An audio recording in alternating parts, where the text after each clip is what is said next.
Dolce wants to play. Good morning, y'all. There's Tugs. There's the 3 females. The black one is the adult female Cane Corso. This gray brindle is my puppy Cane Corso Lucia. This is Dolce, Lucia. Lucia's surprisingly almost bigger than Dolce, and she's still a puppy. She's 6 months old. And then Tequila, the pit bull American bully puppy with the pretty eyes. Oh, eyes are gorgeous. Let me see Dolce. Dolce's got something in her eye. Dolce. And then there's Ozzy, my male 4-year-old alpha. He's the alpha. He just woke up, so he's chilling like a chillin'. Dolce's like, get on up here and play with me, boy. Get on up here and play with me, boy. That's what Dolce said. Ooh, Dolce. Look at.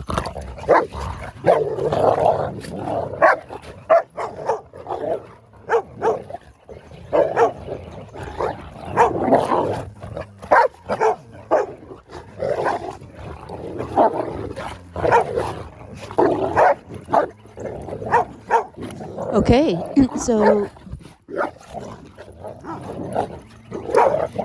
Ozzy, the alpha, is fighting off 3 females right now.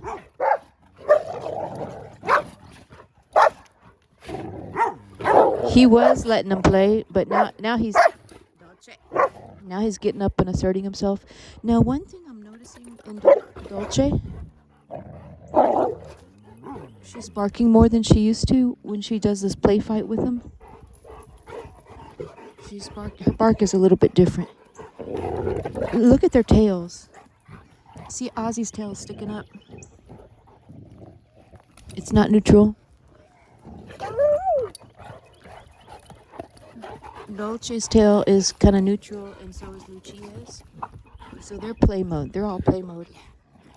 Ozzy was in play mode, when he was laying down, but when he had Dolce come in and trying to assert some dominance, playfully, but still, there's a little bit of seriousness to their play. He immediately got up and asserted dominance back on her, just to let her know I'm still the alpha, even if we're playing. But so, as you can see, Cane Corsos and pit bull mixes, even the play extremely rough. They incur they incur little lacerations on their neck, just from pulling and kind of play biting. Now Dolce's running off the puppy. But yeah. See, Ozzy's tail is a little bit up still. He's ready to go. Okay, so the reading body language. How do you know if it's just a play fight versus if it's a real fight? It's kind of the topic of this video. Number 1 is look at the body language. Well, it's like it's almost all body language. So the tail is the biggest indicator. If it's sticking straight up, it means the dog is not really in play mode anymore. They're getting serious. Number 2 is the hackles. The hackles are the fur on the back of the fur on the back, actually, just the fur on the back. If it sticks straight up, you see it starting to stick up, that means they're not playing anymore. They're serious. The hackles can be up when they're scared or when they're angry or when they're just prepared to fight. Almost the same thing. But anyways, see, Ozzy's tail is more at an angle. It's starting to go down a little bit. Dolce's tail here, nice and neutral there. Tequila, the little puppy, pit bull, American Bully puppy. It's wagging. I mean, she's completely in play mode. Although I have seen serious real dog fights when the tail's wagging, so it doesn't always mean that they're in play mode when the tail's wagging. But her tail's the girls' tails are neutral.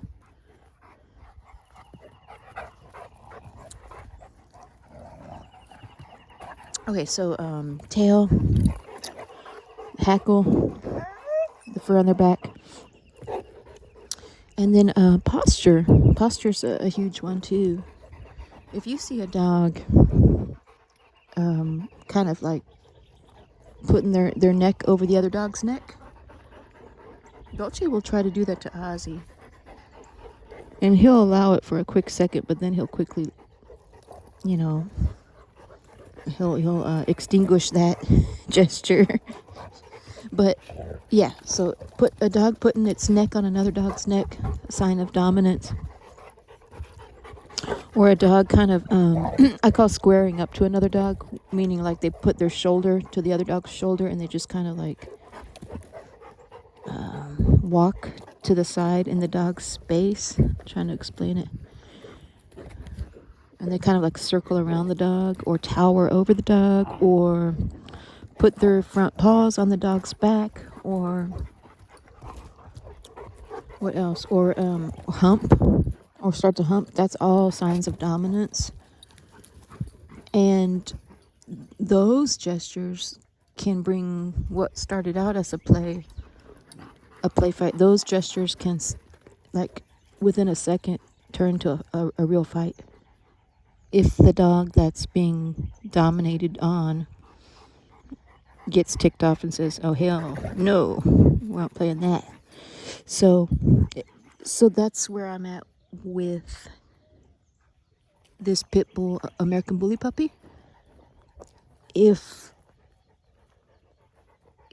Dolce pulls that dominant move on her and now she's got hormones on board when she's older, the risk for a fight just increased like 90%, that it's just way too risky. Because she's still a puppy. And right before I started filming, I thought I was filming, but it wasn't filming, so I didn't catch it. But I was trying to show y'all. Right before it started filming, these two were play fighting over a chew toy, a rawhide. And the only reason it didn't turn, I think, into a fight is because she's a puppy and she gave in. But when she starts to compete for dominance with my most dominant female, that's going to be extremely, extremely risky for a real fight to break out. So yeah, just body language. It's all body language and looking at what the tail and the hackles are doing. Oh, here's another one. If a dog... Oh, shoot. Just spilled my coffee. If a dog...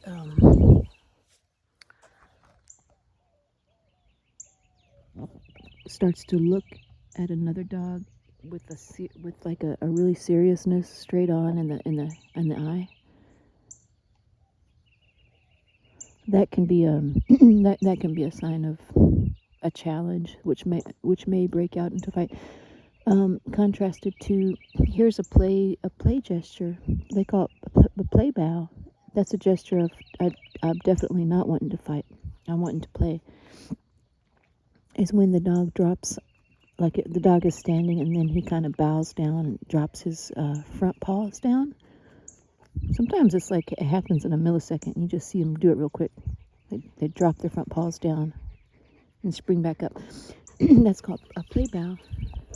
And that's a canine code for, hey, we're about to pretend like we're fighting, but it's not going to be a fight. It's just for play. So don't bite me or do anything like that. Okay. Dolce, sit. Good girl. Go get it. So yeah, now with a pack, I know, like, I mean, much of what I'm saying here is what I learned from other channels like Senza Tempo. Um, she's the OG, you know. She's got a pack of way more dogs than I do of Cane Corso, and single, you know, with her daughter, but essentially a single female running a pack, a huge pack of Cane Corso with no fight, no serious fight.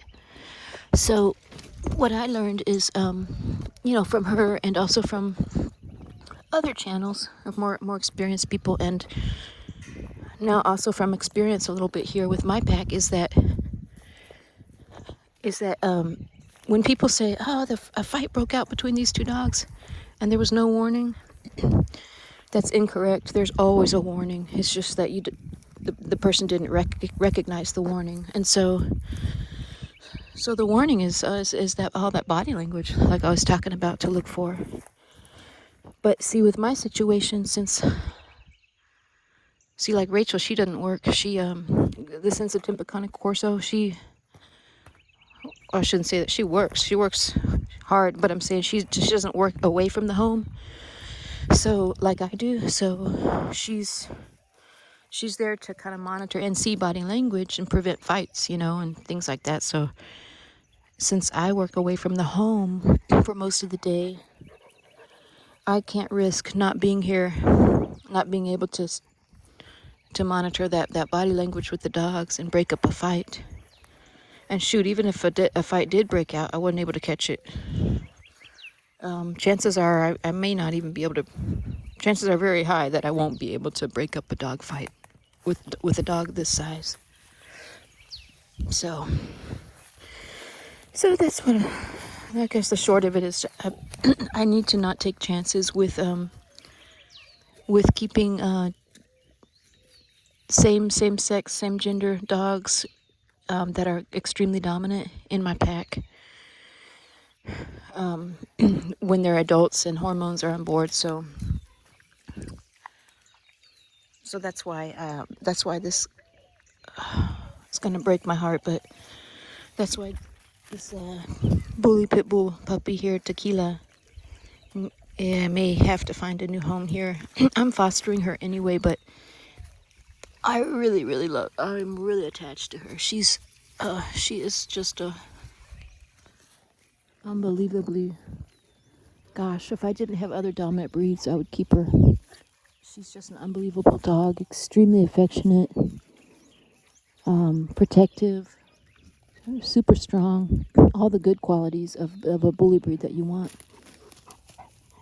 She's got it. She's gorgeous too. Goodness gracious, she's beautiful. She's not even 5 months old. She's barely gonna be 5 months old, and she's already so thick. Her musculature is so well defined and so thick right now already.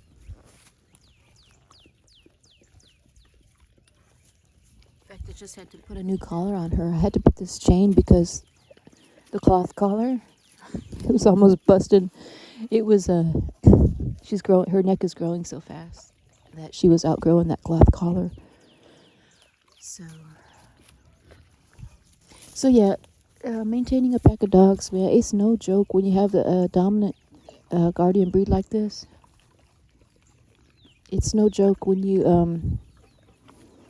I'm just trying to prevent someone else from making the potential mistake I'm gonna, be in here, is that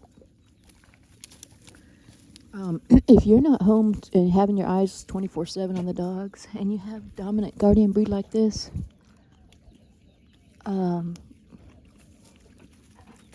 man, you really risk a potentially deadly fight. I do have a friend of mine. When I was enlisted in the Army, I lived in Washington State, and one of my closest friends, she always had pit bulls, and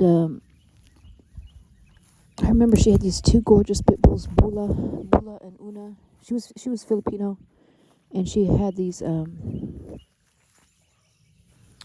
her family in the Philippines always had pit bulls too, she said. So she kind of grew up with them. And so when we were in the army together, enlisted, and she was good with them too. I mean, she had them all on strict commands. Like, you know, she would say, go to your room, and they'd go in their kennels on command. You know, and they healed for her nicely. She took them for walks every day, exercised them. Tequila reminds me a lot of her pit bull Bula, named Bula. And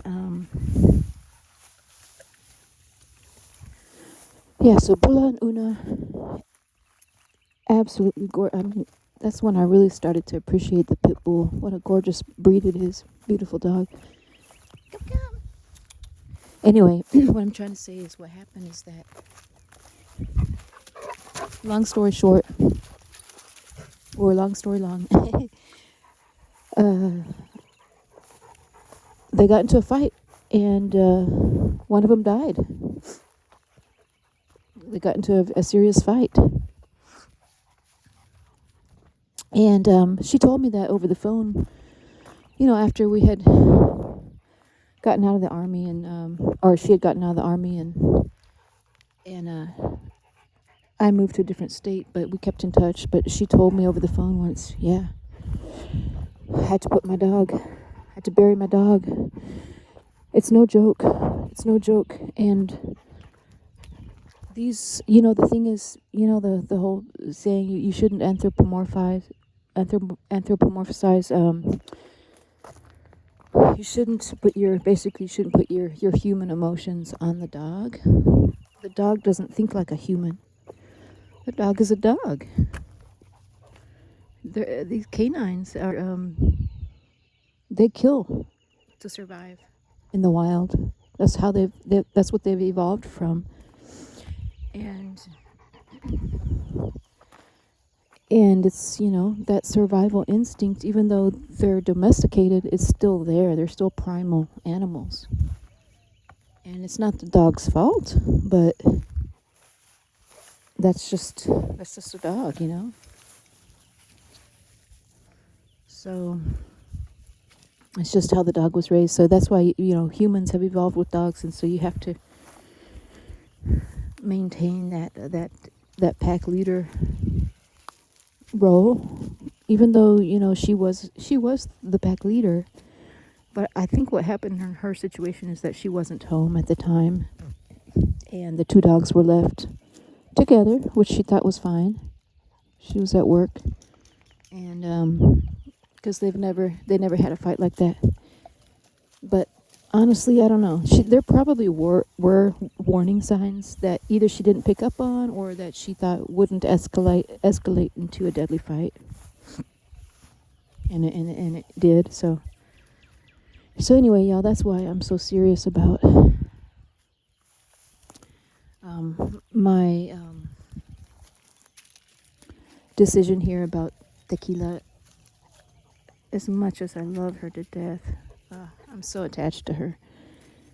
I have to, I think it would be selfish for me to keep her because I love her so much, but it really would be selfish for me to keep her, because I think that it would be inevitable that one of them would get into a serious fight. Give me this shoe. I'm going to get it. But anyway, sorry, this one was kind of long-winded. I'm going to get going here and get these dogs some dinner, get some playtime with them. I hope y'all having a good day, and happy Easter to everybody that celebrates it. Dolce, give me this stick. Lucia. Yeah, so these are the three girls right here. And your eyes pretty, Dolce. So anyway, y'all, see y'all on the next one. Bye, y'all. Okay, Dolce, give me this stick. I'm gonna get it. Oh.